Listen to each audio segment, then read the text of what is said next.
Great. I'm joined by Daly, our strategy coach. Danny, thanks so much for joining us. Thanks for having me, Josie. Let's get started. Our first round clash against St Kilda and Etihad didn't go our way. What were your main takeaways from the game?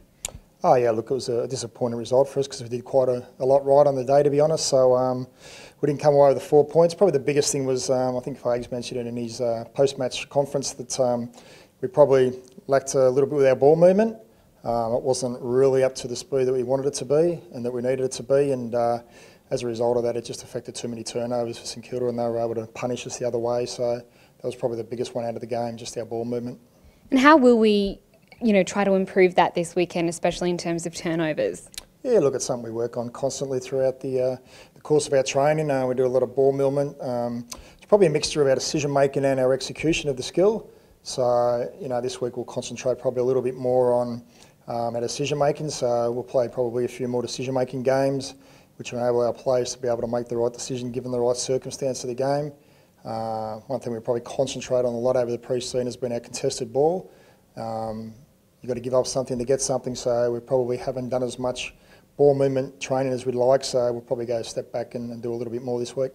You mentioned contested possession. That was quite an improvement in our first game, as well as inside 50s. How do you think that helped us on the weekend? Oh, look, it's something, as I said, we've worked on, our contested ball and our clearances. So in a game of footy, you've got post-clearance contested ball and you've got pre-clearance, which is at the stoppage. So our stoppage numbers over the course of the JLT and round one have been quite pleasing and high, as is our contested ball. So they're two areas of the game which go hand in hand, but have been an enormous improvement for us. And if you're winning contested ball, you probably improve your inside 50s as well. So I think we had 49 on the weekend.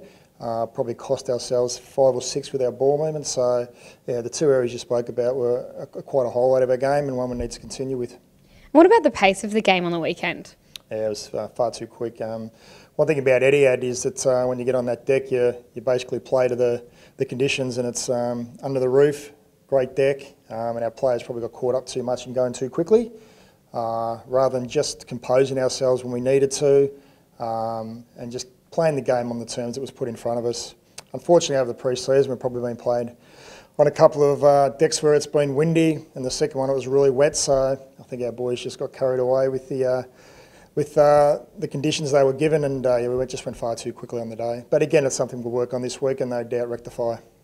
Sounds great. And just another positive to note was Jared Berry's performance. Kicked 3 goals for the afternoon.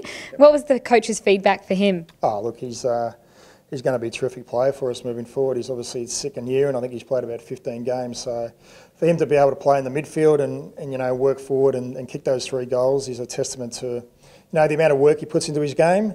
But also just a reflection of sort of kid he is and the leadership he provides, where he just works hard the whole game, offensively and defensively with his run-in, and we just know that he's going to be the player that we can count on week in, week out. Yeah, so it was a great performance by the young kid.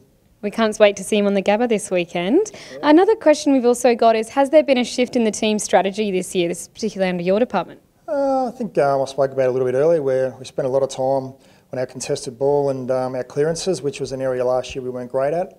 We finished 17th in the AFL for contested ball, so we put a lot of work into that over the pre-season. And our clearance numbers. Our ball movement, we haven't really changed that much. Defensively, we've probably worked as well quite hard on our defensive structures behind the ball, because we weren't able to get as many turnovers as we'd like to last year. So a lot of work's gone into contested ball and our defensive part of the game, to be honest. So hopefully we can get our ball movement back up and running, and all 3 aspects of the game will come together this Saturday night, hopefully. And Danny, we've got a few fan questions for you. So how did the Saints get so many goals in the goal square, and how do we ensure the Ds don't do the same thing this weekend? Yeah, it's a good question. I think as we spoke about earlier, when you're moving the ball so quickly, it doesn't probably allow for our players to catch up with the ball. So we were giving the ball back to St Kilda far too easily without any pressure on them. So one thing that happens is if we're asking our players to move the ground and get up the ground as quickly as they can, but we turn it over, it probably leaves the opposition out the back sometimes. So we weren't able to pressure the turnovers of the opposition, and they were just easily punishing us from going back the other way, and it was just too hard for our defenders to defend. In answer to the second part of the question, hopefully we can get the ball in a little bit more slowly this week and actually mark it inside 50. So the more we mark it inside 50, you'll have shots on goal. The oppo can't win it, so that'll help our defenders that way. But also we might just play a little bit tighter on the opposition forwards, which won't allow them to get over the back as much. Another one question we've got is just how do we improve with our key forwards this Saturday to make sure they get plenty of ball and be more present in the game? Again, I think I'm repeating myself with every question because I think our forwards are basically a product of our ball movement. So if we can move the ball in all the different manners and features that we need to, it'll allow our forwards to get back inside 50 and reset, which will enable them to run their patterns and obviously lead up or do whatever they need to get the ball and mark it inside 50 or get involved. So I sound like a broken record, but it all comes back to our ball movement this week to enable that to happen.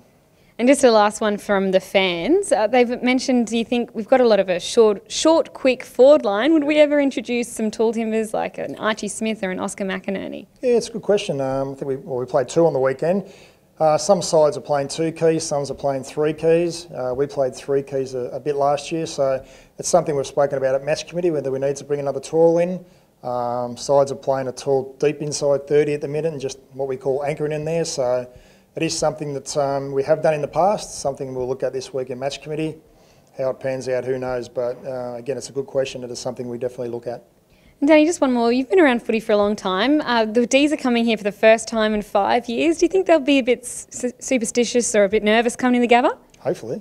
Hopefully they are. But yeah, it's always different when you haven't played at a ground for so long to get reacclimatised to it, and also the heat up here, etc. So again, we've got to make advantage of that and hopefully get on top of them early and then put them on the back foot. But yeah, I dare say they'll be speaking about it internally at Melbourne and no doubt they'll come and have a hit out here before they play, but again, we've just got to concentrate on what we need to do this week. Hopefully that'll be enough to get the win. So hopefully get all the supporters along for Easter Saturday night. I'm sure the boys will put on a good show for you.